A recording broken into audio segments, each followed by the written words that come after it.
Alright, so today I have my country is Ecuador. Um, alright, so what nations or groups of people have impacted this country? So like minority of people there are basically like indigenous people group, like 14, like there's the indigenous people at Macataga, Ecuador, because there's like the pronunciation is hard and like they're not really that interesting. And in the early 50s, the Spaniards first arrived and Ecuador today become a part of Peru's Spanish vice royalty in 1534. Peru also had a dispute with this country over Amazon, where Ecuador then had to cede 200,000 square kilometers of their land in 1942 as part of Rio Protocol. Who are the former rulers or colonial powers? So like I'm gonna focus mainly on this guy because he made the most impact in this country. His name's Joaquin Olmedo. He's a poet and a statesman. A revolution spirit is of his time captured the odds, which commemorated the success of South American independence from Spain. After receiving his degree in law in 1805, Olmedo was sent to Spain in 1811 and was representative for the Guayaquil in the Cortes de Cadiz, which is a revolutionary parliament that promulgated the liberal constitution in 1812. Was then sent back to Guayaquil in 1816 to continue an active political life while writing poetry. His successful themes of battle and liberation brought him recognition as an outstanding spokesman of the liberation movement. Uh, in 1885, the victory at Judin Song to Bolivar, an ode he is best remembered for, commemorates the decisive battle won by the forces of the Liberation Simon Bolivar against the Spanish armies. Many critics believe that Canto of Bolivar to be the best example of an epic poetry written in Spanish America. When Ecuador became republic in 1830, Olmedo was first elected as vice president, but then he declined. He declined it and keeping everything, basically a humble person preferring to remain active in local politics. When was the golden age and when was the extent of his power? Ecuador has always been fighting for its independence as early as the 15th century, ever since the Spaniards arrived. They fought for their country for almost 3 centuries before successfully becoming an independent country in 1830. From there on, Ecuador has been on the low country in the South America for its poor economy, mostly relying on the international trading in 1870.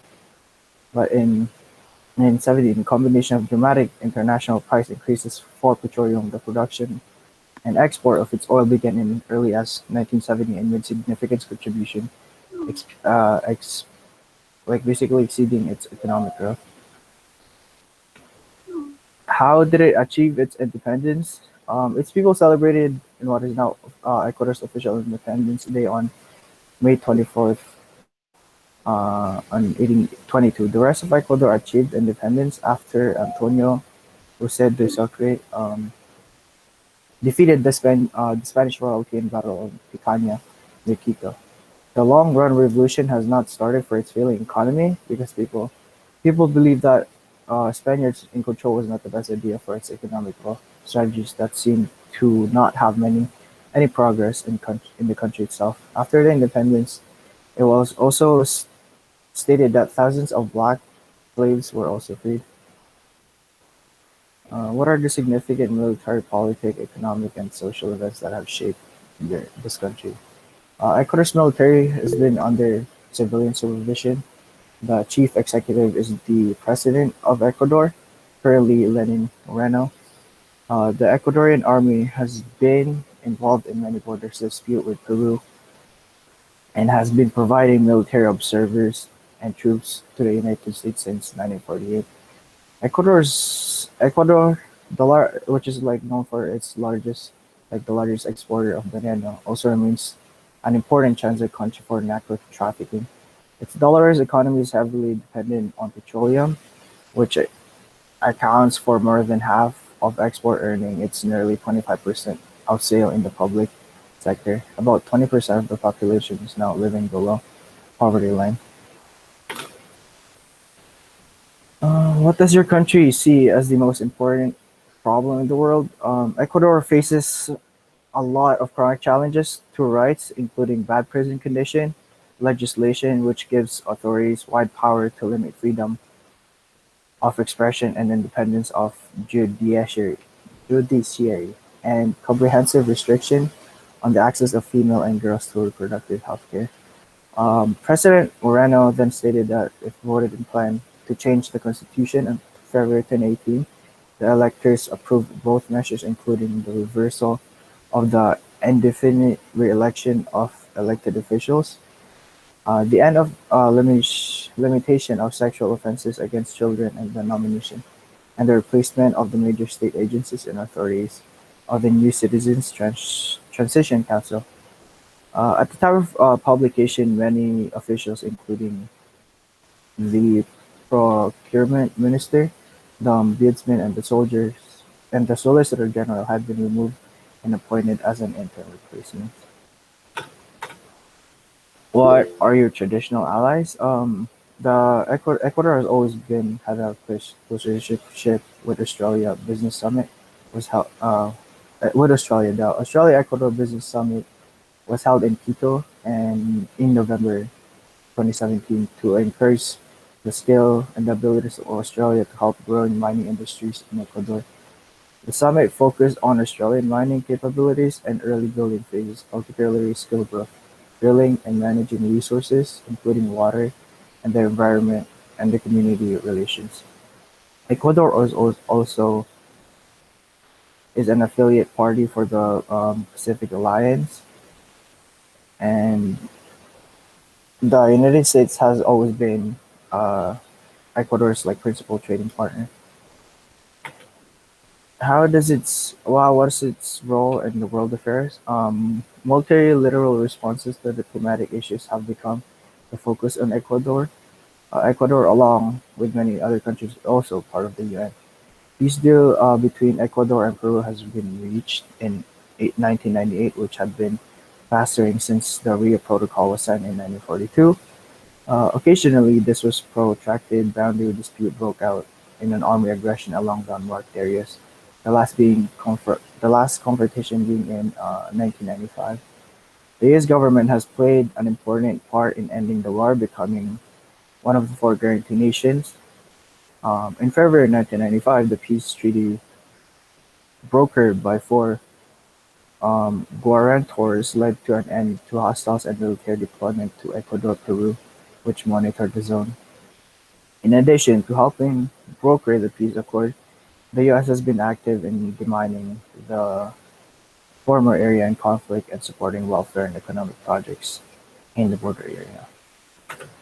What is your country's reputation role and how do others view you? In mid to 20th century, the discovery of oil helped Ecuador's economy shift beyond agriculture and drive social sectors progress, such as health and education. However, the Ecuador exchanged its currency, the sucre, in 2001 with a United States dollar to curb inflation and mitigate the crisis. Despite major changes, high poverty rates and income disparities appear to impact indigenous people overwhelmingly. Ecuador is a United Nations funding member. The country is also a member of the Association of American States and of many other large international organizations, and also Community of Petroleum Exporting Countries. Yeah, that's basically it. Thank you.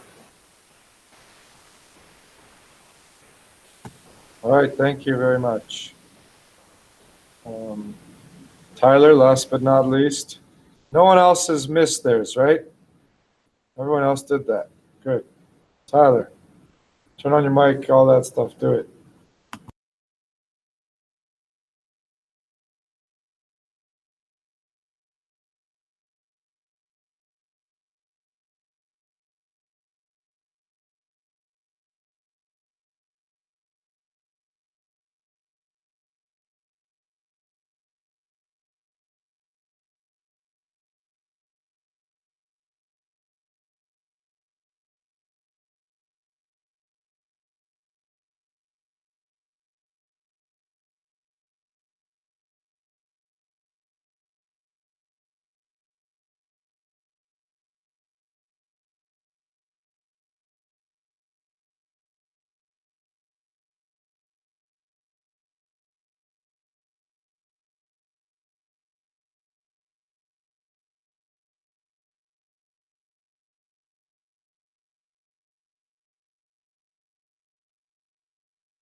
Everyone can hear me, right?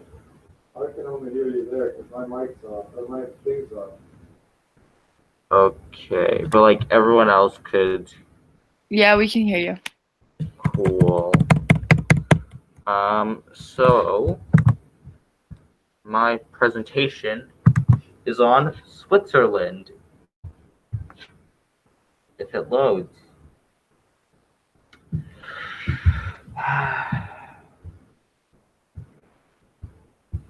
It's not loading, sir. It's gonna take a second. There we go.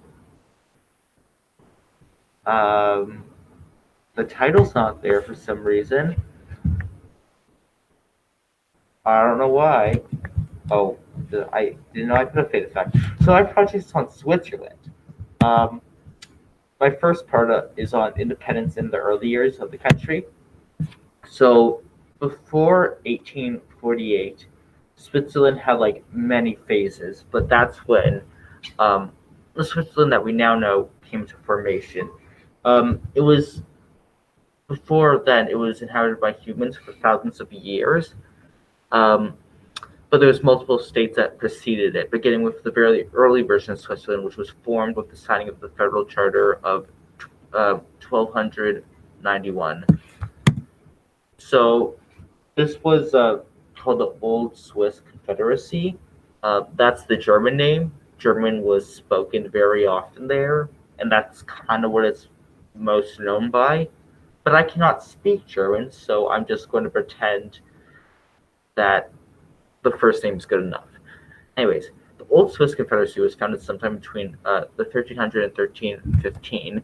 Its purpose was to connect smaller states along what is now known as the Swedish Alps for mutual benefits. The state slowly expanded until 1798 when it was invaded by Napoleon and his French army. The majority of the Swiss civilians stood no chance to Napoleon's army, as they did not really care to fight them, and they just let the takeover happen. The collapse of the Swiss Confederacy was also partly contributed to some internal problems between the smaller states in the Confederacy as well as the French invasion. This was the map of the old Swiss Confederacy. I know the map is in German, but basically the colored parts are what was the old Swiss Confederacy, and the red line outside of it is what is now Switzerland. So it was only a portion, still a large portion, but nonetheless a portion of what it is now. After this, it became the Helvetic Republic. So after the French took over, they turned to a new allied nation called the Helvetic Republic. They quickly created and adopted new rules for the nation, which were proved to be very controversial. Um, it didn't last long. It only lasted 5 years until 1803, and these 5 years were a very violent time for the people of the Republic. Um, the French started to limit religious freedoms that they had, which caused riots and often would result in attempted coups. Um, uh, so during this time, because the war was still going on with France and other countries nearby, so the Swiss would fight alongside Austria and um, Austria and what's now known as Russia to fight against the French army. Um, in 1803, the nation collapsed, and the French just decided to eventually give back the nation and their land and all their rights back to the Swiss, and the people were once again free. I just want to point out that the flag is in the top right corner for each of these places, and the old Swiss Confederacy and the modern Switzerland has a bit of a different flag. It's just that the plus is a bit thicker in this one and a bit larger. So after a civil war broke out between the Swiss in 1847, the states that now make up Switzerland realized that they needed a new constitution and unite as one big state again. They came up and signed with the Swiss Constitution, which was heavily inspired by the American Constitution on September 12, 1848. This was the beginning of the modern Switzerland, the Switzerland we know today. The Golden Age happened in the 18th century before the French invaded. This was when they had a big boom in politics, literature, philosophy, mathematics, engineering, all sorts of things. It wasn't as important as like the American Golden Age was. Switzerland was never like this big world superpower, so it didn't matter as much to the rest of the world. But this is a banknote of Leonhard Euler, who's a famous Swiss mathematician and engineer. So this is the part where I talk about the presidency of Switzerland. And it's a very weird and interesting system. I don't even think, sir, is the bottom showing up for you, the very bottom of the slide? Because there's a bit of text there. People's names? Yeah. Just people's names, nothing under that. Okay. Because it's kind of cut off for me, so I don't know. So a unique thing about the Switzerland presidential system is that there's a new presidential election every single year. So the new president comes in on January 1st, and the old one goes out of office the midnight right before. So it's like every single year they get a new president, they get a new presidency, and this is kind of crazy when you compare this to Americans, because there's only been like 46 with Joe Biden, if he does end up, keeping this title. There's only 46 U.S. presidents, but in Switzerland, there are 95. So this is the first president of Switzerland. Now, on my slide, I can't really see the bottom, so I don't remember exactly what it says. But I do know this was on the left, the first president of Switzerland. This guy in the middle he was the longest standing president of Switzerland. He had 6 separate terms, which is very impressive in Switzerland, even though 6 terms is less than the normal in America or Canada. And here's the current president on the right. I forgot all their names, and I cannot read them at the moment because my computer is cutting them off. World Affairs. So the Geneva Convention and the International Committee of the Red Cross. The International Committee of the Red Cross is a Swiss humanitarian organization based in Geneva, same Geneva that the Geneva Convention and its protocols are signed in. The Red Cross also partially wrote the convention and edited it. For this and their other humanitarian efforts, the International Committee of the Red Cross has 3 Nobel Prizes, which is more than any other person, organization, country, whatever in the world. This is a map of Switzerland now. As you can see, close to it, there's 4 countries bordering it. There's France on the left. There is Germany on the top right, Austria just kind of in there, Italy down south, and there's a little Liechtenstein is kind of between Austria and Switzerland. Also in the bottom left corner of Switzerland, that's where Geneva is, and that's where the convention was held and all that stuff. The capital is Bern, which is kind of just above the Z in Switzerland. This is what it looks like on like a bigger world map. Of course, I kind of zoomed in, but that red circle is where Switzerland is. So in the grand scheme of things, Switzerland is a very, very small country. It's not the smallest country, but it's fairly small. So here are Switzerland's enemies. Here are Switzerland's allies. They don't have any. They don't have any official allies or enemies. They like to stay as neutral as possible, and they aren't part of the EU, but they are part of the UN, and they joined in 2002. The country tries to stay as neutral as possible as they possibly can in any situation. They didn't even fight in World War I or World War II. They weren't invaded. They didn't care. They purposely just try to stay at neutral grounds of everyone. They don't have friends. They don't have enemies. They're just Switzerland. So world issues and problems. Switzerland doesn't face any severe world issues outside the common ones that most countries face, like COVID-19, which on the bottom here's a graph of the cases. They're doing pretty well until around October, and they're not doing good anymore. But that and global warming are two of Switzerland's biggest things. And they also have had Green Party candidates win the presidency a few times. That's also good. Um, Switzerland doesn't like to involve themselves with too many foreign affairs. They like to stay neutral. If it's like a foreign issue, they just try to stay out of it. Switzerland to us. So Switzerland has a reputation of being a peaceful nation. I'm pretty sure most people see Switzerland as like this neutral, peaceful, kind of quiet state. At least that's how I see it. This is largely due to the fact they don't fight in battles and their neutral stance on most conflicts. Again, going back to World War One and World War II, they didn't really do much. Uh, However, Switzerland has a good reputation when it comes to many other things too. In 2019, they were ranked second out of all countries in the world for quality of life. They're also known for making high quality luxury goods and making advances in technology.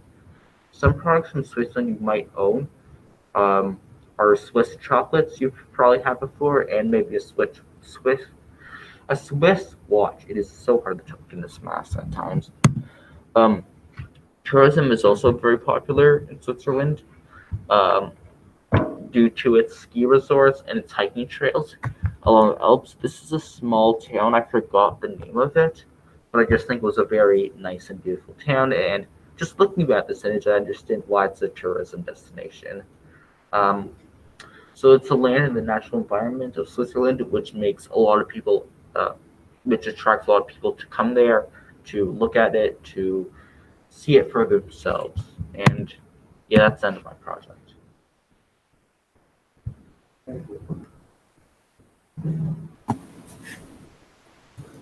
All right, thank you. Okay, anyone have any questions, comments? Why don't we give it over to Miss So? How do you feel about that, Miss So? Awesome. So let me just share my screen.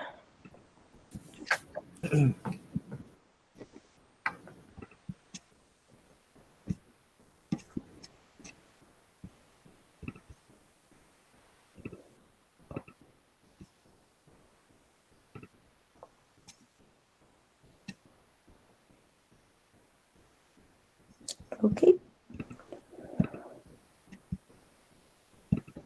All right, so we're going to talk about globalization today, which is actually a pretty interesting topic. So I'd love to hear what your favorite brands are first. So we did this in, I think, the Revolutions lesson that I did. So you can either go on this link or text text this to 37607, and we're going to see all your answers here. So when you get there, just tell me your favorite brands. Like mine is Apple, Adidas, stuff like that.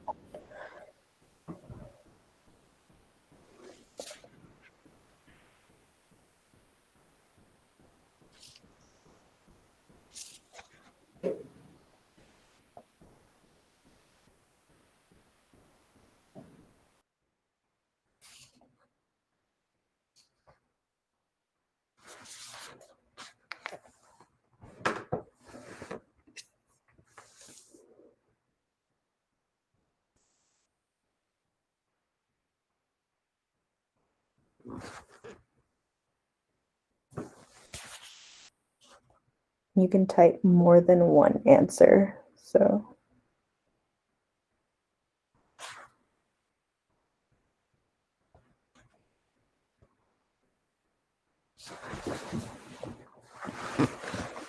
these.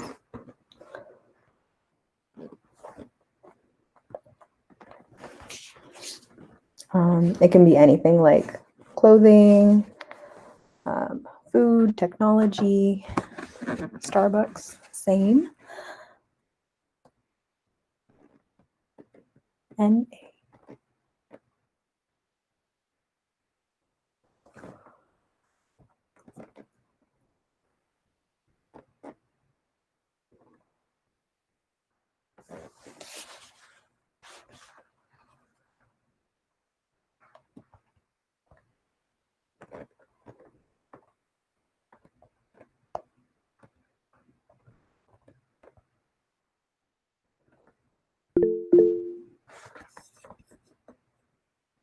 The link is, you can find it on top here. So it's polev.com/athenaso056.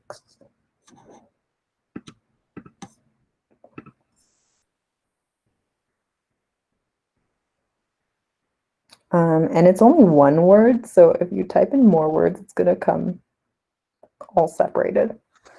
But I'll give like a minute more.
Cool.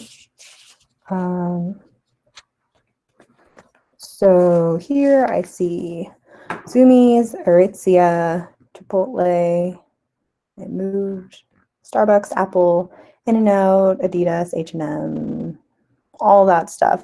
Yeah. So, oh, they're all coming. Yes. Red Bull. All right. Yeah. So all of these, all of your favorite brands in some way, most of them either are, they keep moving. Most of them either have parts that are made from another country, or like a lot of things are made from China now, or you've seen all these places, like there's McDonald's all over the world. So I'm going to stop that there. We're going to go back here. So all of that, what I just said, basically goes back to globalization. So what is globalization? It's the process of interaction and integration among the people, companies, and governments of different nations, a process driven by international trade and investment and aided by information technology. So this process has effects on the environment, on culture, on political systems, on economic development and prosperity, human physical well-being, and societies all around the world. So basically, globalization just refers to countries being interdependent on one another, on either like goods and services, cultural practices, the economy, anything. So there are 8 types of globalization.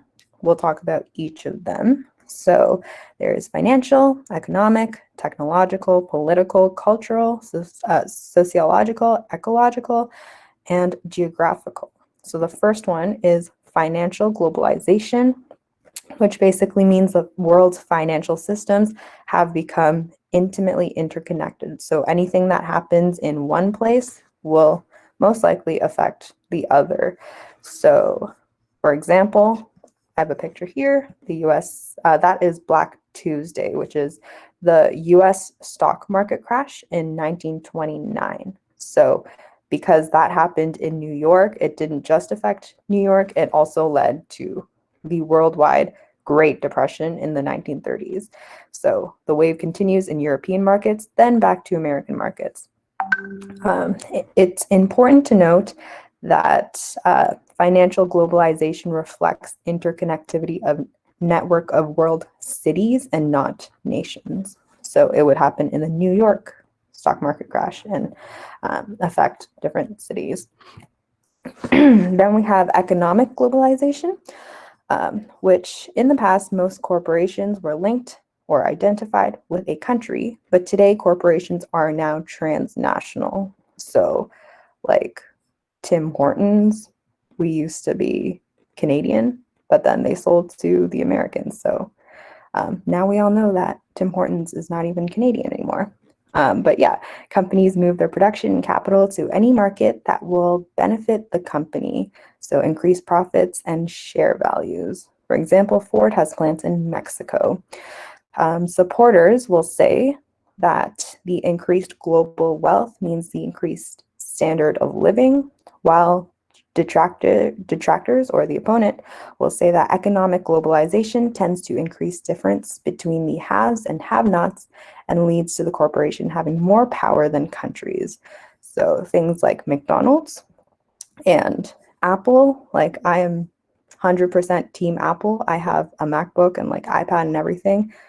And will I stop always like searching for the new iPhone? No. But yeah, so the next one is technological globalization. So technological revolution has meant the global village has expanded to every corner of the globe, with growth in travel communication and travel communication and computer technology and mobile smartphones communications. So I can be around the world live in 1 second by the internet or smartphone or 12 hours by plane. And this has, I think, increased during the pandemic because now we have, instead of going to watch a concert or performing for an audience in Toronto, you can now live stream all over the world in a matter of seconds. The most remote village can now use hand crank computers to communicate via internet. Some regions have no phone networks. They have jumped to cell phone networks only. So there's that. Then we have political globalization, which as countries become more economically and technologically interdependent, there is pressure to adopt uniform policies. So stuff like NAFTA, that's free trade between US, Canada, and Mexico, and is an example of free trade and economics replacing nationalism and protectionism. So like now countries have allies. And yeah, like after the new 2020 election, hopefully Canada and the US will mend that alliance. Stuff like that. Then we have cultural globalization, which is harmonization of world cultures at the expense of distinctly different local cultures. We will eventually listen to all the same music, watch the same TV, eat the same food, have the same values. And yeah, like if I go to Europe, people will know who Ariana Grande is, or they will watch the Avengers. And I have been to almost every place that I visited. I have been to their McDonald's, which, by the way, Thailand's McDonald's has like everything mango flavored and like dispensers for Thai chili sauce, which is super cool.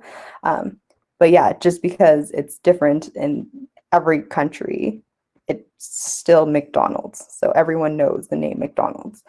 So it comes with a loss, so the loss of world cultural diversity, and it's replaced primarily with Americanized world cultures. Then we have sociological globalization, which is the idea that a single world society has evolved, replacing distinct national societies that previously existed.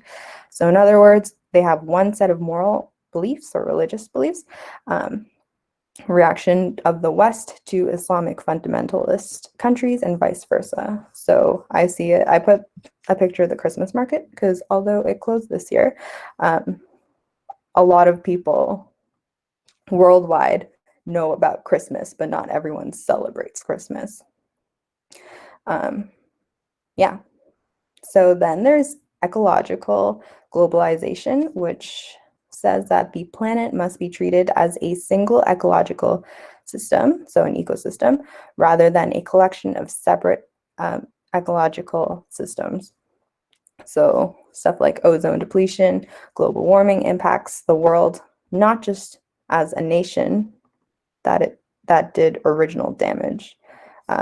So for example, I posted a reading there. You can also read that, the failed Kyoto Protocol and Montreal Protocol. So part of the reason Kyoto failed was because it allowed the trading of carbon emissions. And with ecological globalization, I also put this picture. I'm sure you've seen it somewhere. I think earlier this year. This is Union Square in Manhattan, New York, and they basically put a clock there. I think it's called a climate clock, and like the numbers here say to the entire world, like if we don't all work together on climate change, we only have about 7 years and whatever time to fix climate change, or else it will be irreversible. So that's pretty cool.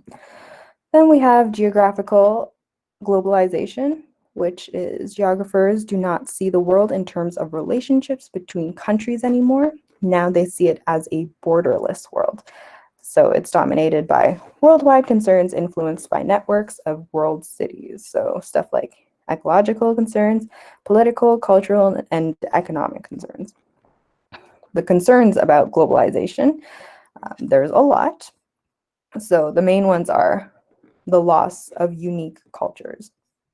And then we have short-term gains over positive long-term consequences, corporate profits before workers' rights, loss of indigenous culture and replaced by homogeneity, loss of jobs because of economic globalization, environmental concerns over the demands put on Earth's resources, and the list goes on. So here I have a picture of an indigenous group in Canada and how that's, I'm sure you all know the history of how the indigenous people were treated in Canada. Like they were physically put into residential schools and stripped of their cultures. So that's like a physical example of globalization in some sort of sense.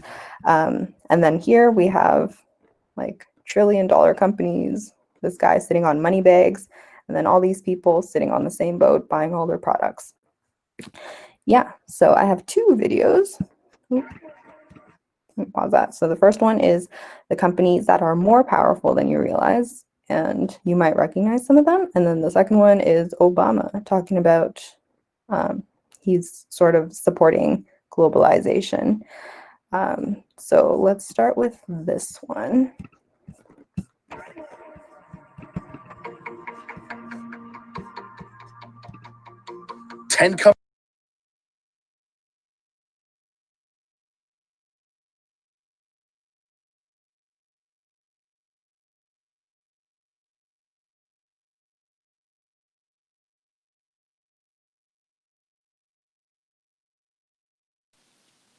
Miss?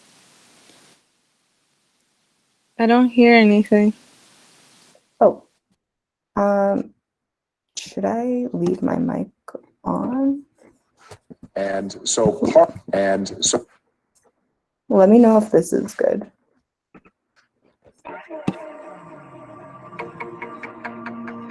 Oh yeah, now it's good.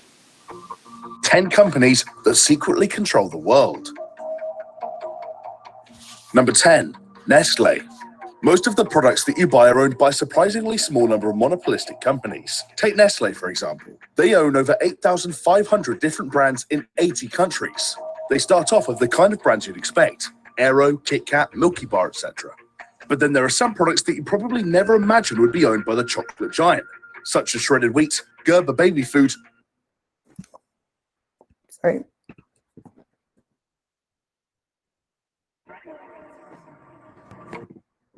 Oh my goodness. Sorry, 1 second.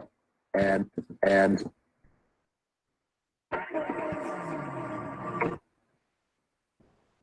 Purina pet food.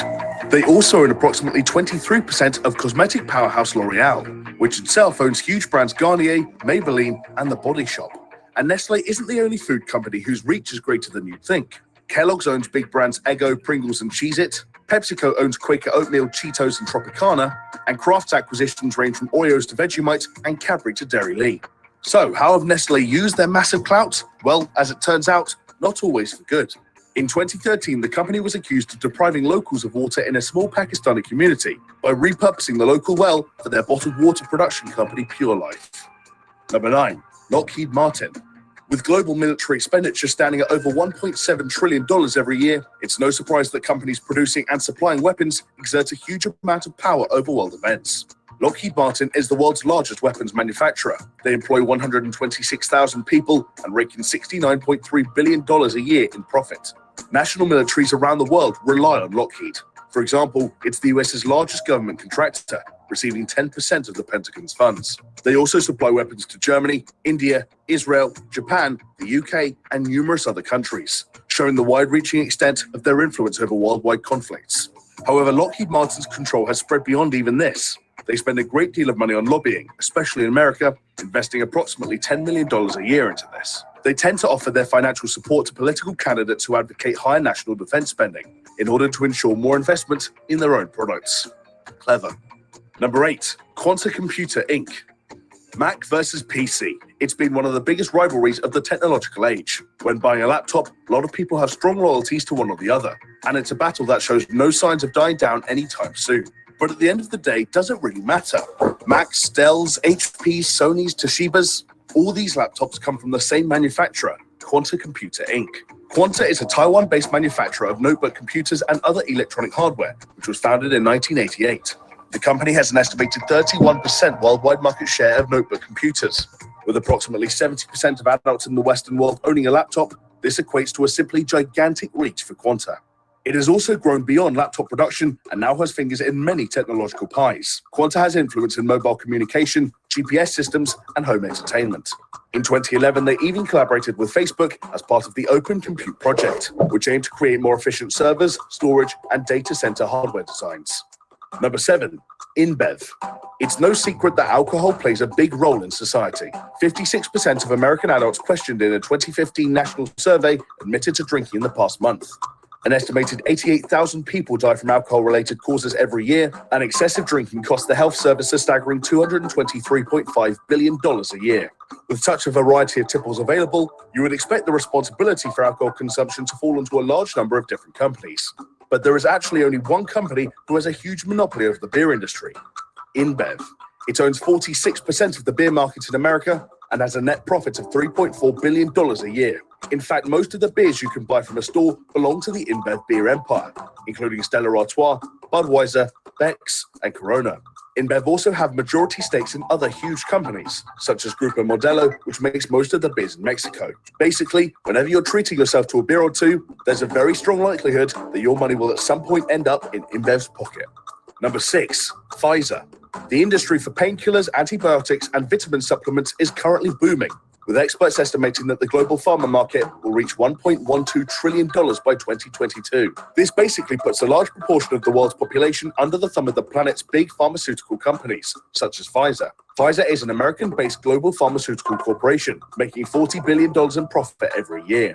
It's the largest research-based drug maker in the world, with its products marketed in more than 150 countries. The company therefore has a lot of control over millions of people's well-beings, a responsibility that they handled questionably in 2016. The drug giant was fined over $100 million for illegally hiking up the price of an anti-epilepsy drug by 2,600% overnight.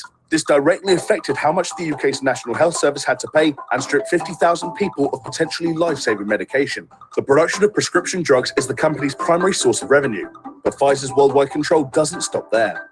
They're behind numerous well-known healthcare products such as Listerine and Sudafed, as well as being a massively influential player in the animal health industry. Number 5, Pearson. Pearson is one of the biggest publishers of educational material in the world. Despite being based in London, 60% of its sales go to the States, and it operates in more than 70 countries. The company owns numerous educational publishing giants, for example, Penguin, Harcourt, and Prentice Hall. Its influence over the American education system is so great that, theoretically, you could be taking Pearson design tests from kindergarten through to 8th grade. You could study a Pearson design curriculum using Pearson published textbooks and be taught by teachers certified by a Pearson test. And with such a monopoly over the education sector, Pearson has been able to hike up prices without anyone really able to stop them. Over the last few decades, the cost of textbooks has arguably increased more than any other aspect of education. Yes, even more than college tuition. According to the Huffington Post, textbook prices have increased a whopping 812% in the last 30 years, allegedly because of the reduced competition brought about by Pearson's monopoly. Number 4, ICBC. Bankers are ultimately responsible for stabilizing the economy, which ripples through every aspect of our lives. Their power influences everything from the big-scale decisions of governments to the prices of individual food items in your weekly grocery shop. If you combine the wealth of the world's 10 largest banks, you'd have $25.1 trillion, which would be enough to fund the entire US government for over 7 years. The Industrial and Commercial Bank of China, the state-owned banking Goliath, is undoubtedly the most powerful bank on the planet. It has over $3 trillion in assets and a market value of $215.6 billion, meaning it reigns supreme at the top of Forbes' world's biggest public companies list. And the bank's influence isn't limited to China. ICBC has a foothold in every continent except Antarctica, employing nearly 500,000 people globally. And they have also extended their control by turning other major banks into ICBC subsidiaries. For example, Turkey's Textile Bank and South Africa's Standard Bank. Number 3, Monsanto. Monsanto, the American giant specializing in agricultural biotechnology, is estimated to be worth a huge $65 billion. Monsanto has a near total control over the American seed market. For example, they trademark nearly 80% of the corn grown in the country. This may not sound like the most influential monopoly in the world, but corn is actually an integral ingredient in a surprising number of products. Corn, corn syrup, and cornstarch show up in gas, glue, makeup, soap, toothpaste, aspirin, diapers, and even the humble house brick. Despite its impressively diverse market influence, Monsanto has established a troubling reputation. It was described by Modern Farmer magazine as the face of corporate evil. This is, in part, due to its controversial use of GM crops, but also largely the result of their ruthless treatment of competitors. In the 90s, rumors emerged that the company had produced so-called Terminator seeds, designed to sterilize the plants of anyone who tried to patent Monsanto seeds gathered from neighboring farms. Number 2, Disney. Over the years, the Walt Disney Company has acquired a few high-profile movie production companies. Most notably, there were the purchases of Marvel Entertainment in 2009 and Lucasfilm in 2012, both of which cost over $4 billion. More than half of the highest-grossing movies in the last decade were owned by the company, which shows how tight their grip over the film world is. And while Disney are best known for their billion-dollar grossing movies and their world-famous theme parks, the mass media giant's reach doesn't stop there. Disney also owns, or partly owns, loads of other companies. They own TV networks ABC, ESPN, and even the History Channel. With the media playing an incomparable role when it comes to public sentiment and knowledge, Disney's vast empires makes them one of the most powerful companies in the world. Number 1, Alphabet Inc. Unsurprisingly, Google regularly tops Forbes' list of the most valuable brands in the world, with a reported revenue of $50.6 billion in 2016. Over 40,000 search queries are made on Google every single second, and YouTube has a reach of well over 1 billion users, almost a third of all people on the internet. With its algorithms determining what we see online and what information we have access to, the control it exerts over our daily lives is arguably unmatched by any other company. But did you know that Google is actually owned by another lesser-known company, relative new kid on the block, Alphabet Inc.? Alphabet Inc. was founded in 2015 by Larry Page and Sergey Brin, the two founders of Google. So, in a nutshell, Google has spun off from Google and renamed itself Alphabet, which now owns Google. The point of Alphabet Inc. as a new umbrella company is to separate Google's core internet businesses from some of its more ambitious, diverse projects. So the services we all know and love as part of Google, YouTube, Chrome, Android, and Google Maps, are not going to be put at risk by the company's new ventures. Such ventures include research firm the X Lab, which is developing driverless cars, and the Coleco Life Extension Project. So that was 10 companies that secretly control the world. Did you know about the full extent of these business superpowers already, or did any surprise you? Let us know in the comments below. And if you enjoyed this, make sure you check out 10 shocking secrets about Apple as well, and give us a like and subscribe while you're at it.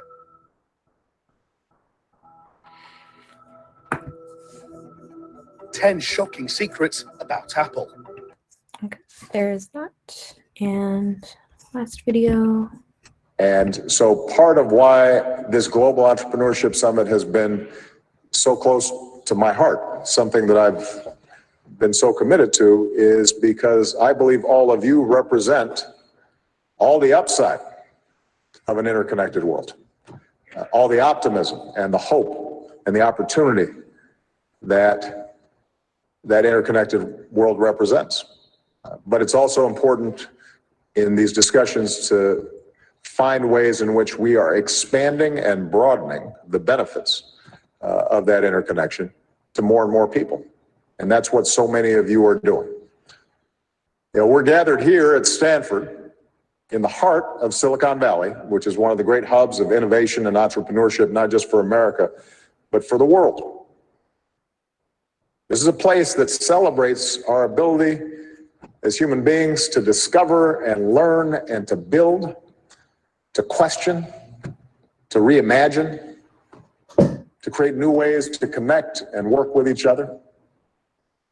It's where two guys in a garage, Bill Hewlett and Dave Packard, launched a global company, where student projects became Yahoo and Google. Those were really good student projects. My student projects weren't as good. It's where entrepreneurs, like so many of you, get an idea and you build a team and you work to turn it into reality. And you launch products and companies and entire industries that transform the world. That's the power of entrepreneurship. And it's never been more important. In today's world, where our economies have undergone dramatic shifts, where businesses don't stop at borders, where technology and automation have transformed virtually every industry and changed how people organize and work, entrepreneurship remains the engine of growth. That ability to turn an idea into a reality, a new venture, a small business that creates good-paying jobs. It puts rising economies on the path to prosperity and empowers people to come together and tackle our most pressing global problems, from climate change to poverty. When people can start their own businesses, it helps individuals and families succeed. It can make whole communities more prosperous and more secure.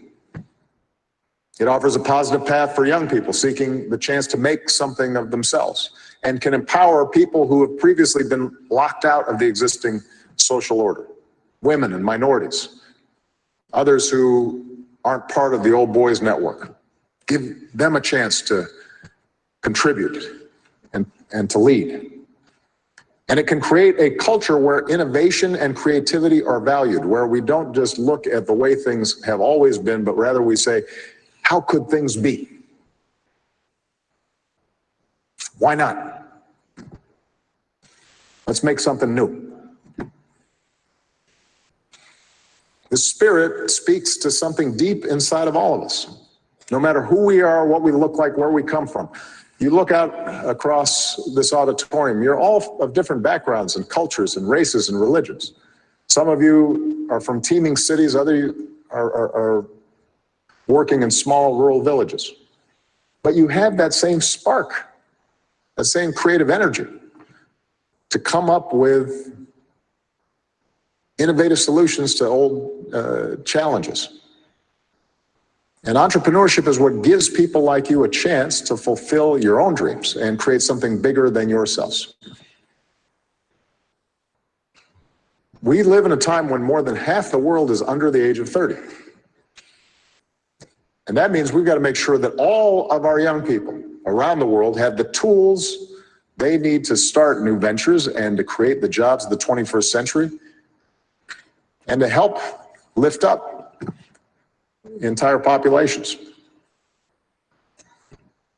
And so many of you are already doing this. As I travel around the world, one of the extraordinary things that I had the opportunity to do is to meet young people in every region and to see the problem solving and the energy and optimism that they're bringing to everything from how to generate electricity in environmentally sound ways in remote places that are off the grid right now, to how do you employ women in remote areas who all too often have been locked out of opportunity.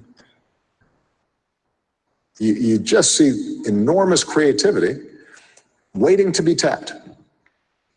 And part of our job, part of this summit's job, is to make sure that we're putting more tools, more resources into the hands of these folks who are changing the world. And making sure that all of you know each other so that you can share best practices and ideas and spread the word. Now, I know that the daily reality is not always as romantic as all this. Turns out that starting your own business is not easy. You have to have access to capital. You have to meet the right people. You have to have mentors who can guide you as you get your idea off the ground. And that can be especially difficult for women and young people and minorities and others who haven't always had access to the same networks and opportunities. You deserve the same chance to succeed as everybody else. We got to make sure that everybody has a fair shot to reach their potential. We can't leave more than half the team on the bench. Hey there, I'm Chris Hayes from MSNBC. Thanks for watching MSNBC on YouTube. So there you have it. You had sort of a video that talks about the, I guess, more negative side, and then you have this that discuss globalization more positively. So, And so part of okay. So I leave this question up to you.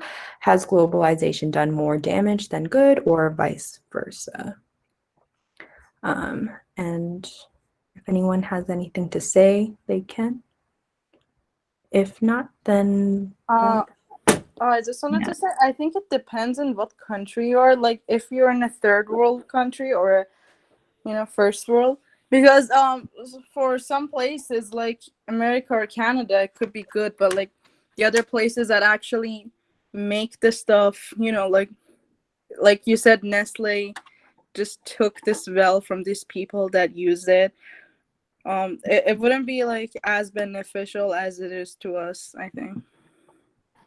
yeah, good point. Yeah. Anyone else?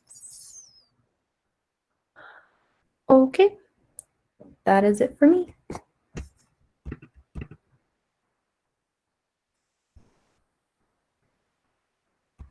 All right. So, what should we do? Should we watch that film, Miss So? Sure. What? No, nothing crazy happened in America. Nothing crazy happened in America. Okay, how about we take a 10-minute break and then we talk about that and then we can start a film or something. BRB, 9:45.